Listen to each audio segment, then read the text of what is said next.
Hey guys, I'm Joe, and today we're going to talk about the components of a chain link fence.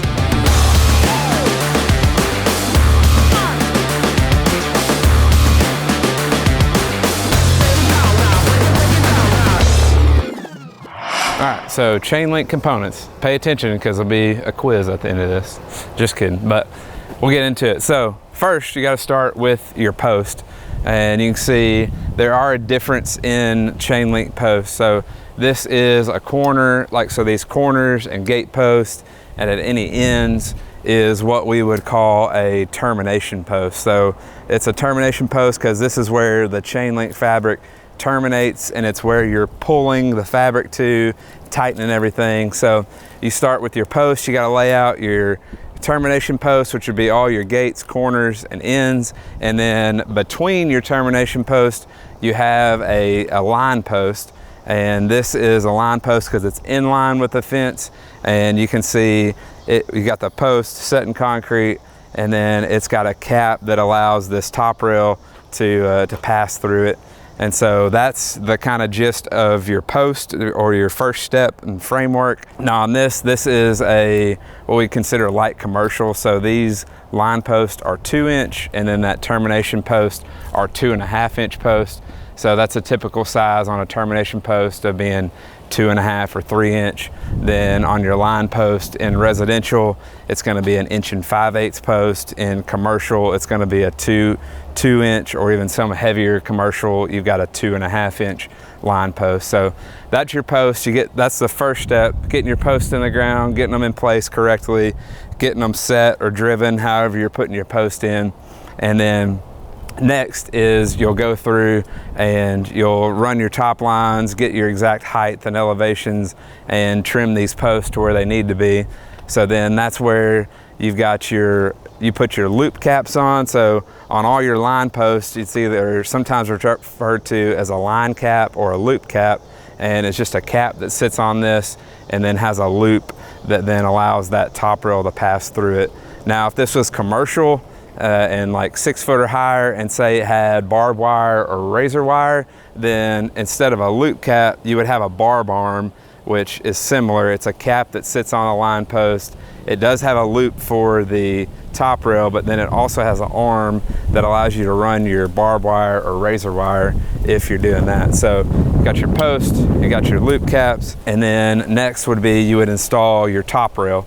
So your top rail slides in, and let's see where we've got okay, here we go.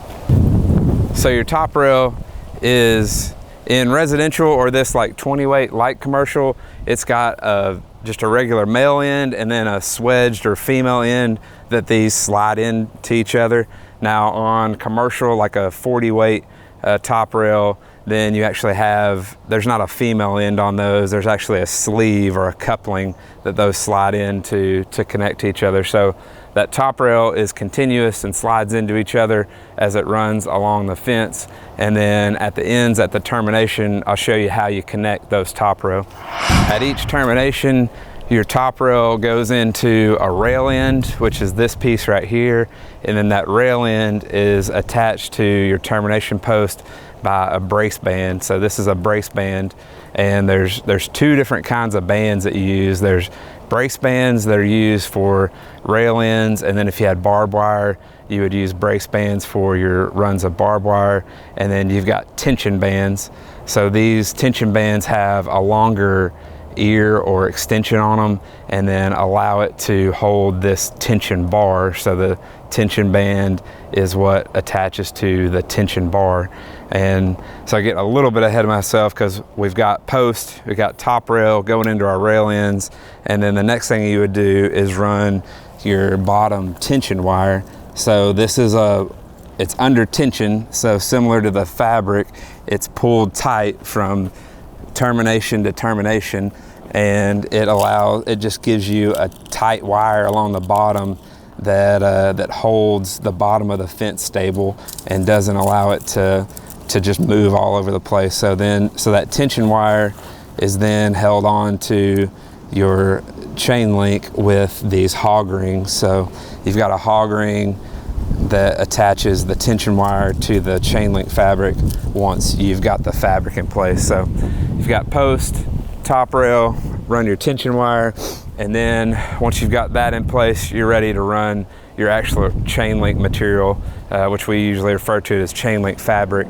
But there at each end, you'll start with your chain link fabric, and then you'll start with this tension bar. So this tension bar is a vertical bar that feeds into the chain link wire and then is held in place with the tension bands.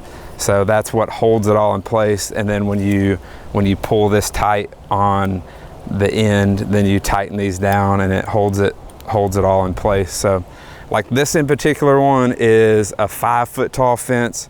So the rule of thumb is you have the number of tension bands that you have for a 5 foot is 5 minus 1. So a 5 foot tall has 4 tension bands on it. A 4 foot would have 3, a 6 foot would have 5. So that's kind of the rule of thumb. Usually go off of for figuring out how many tension bands you need depending on the height of your fence. So then, yeah, those tension bands attached to the tension bar, and then that last step, we already talked about it, once this is in place, would be to attach your hog rings to the tension wire. And actually I'm fibbing because that's not the last step. Once you've got that in place, then you're gonna come through here roughly every 16 inches, and you're gonna attach your chain link wire or chain link fabric to the top rail with these wire ties. So these are wire ties that hold the chain link in place on the top rail, keep it nice and tight. And then also on all your line posts, you're gonna do the same thing. You're gonna use your wire ties to attach the chain link fabric to all the line posts, and then that keeps everything tight and in place and secure. Let's go over some gate components as well. Right here we've got a 12 foot double gate, and the frame on your gate is typically going to match the size of your top rail. So in this particular fence we have an 1 5/8" top rail, so the frame of our gate is an 1 5/8" welded frame. But here on the hinges with this double gate, since it's a little bit larger of a double gate, we did a heavier duty bulldog hinge. So this is called a bulldog hinge that attaches to your hinge post and then has a collar that allows this gate upright to pivot and swing inside of that collar or hinge. When you're dressing or putting your fabric on your gates, it's similar to the fence.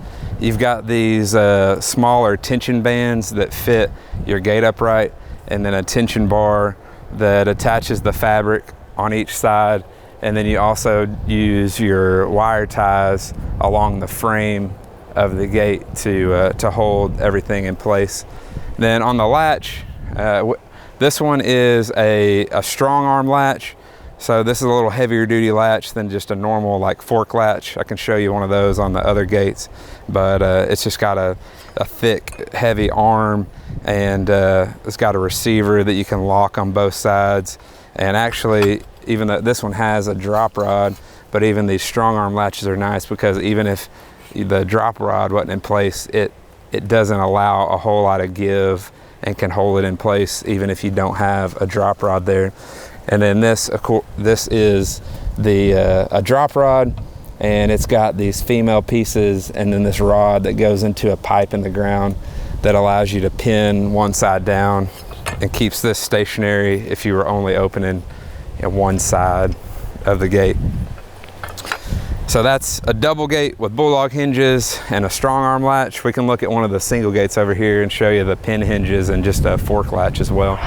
Okay, so this is a 4 foot walk gate, and this has got a standard hardware on it. So this would be typical hardware on a residential fence or even some light commercial fences. But so with this 4 foot gate, instead of the bulldog hinges, we have the pin hinges here, which just has a male pin side on the hinge post and then a female side that receives that pin on both the top and the bottom, and then that gate just pivots on that pin and allows it to swing.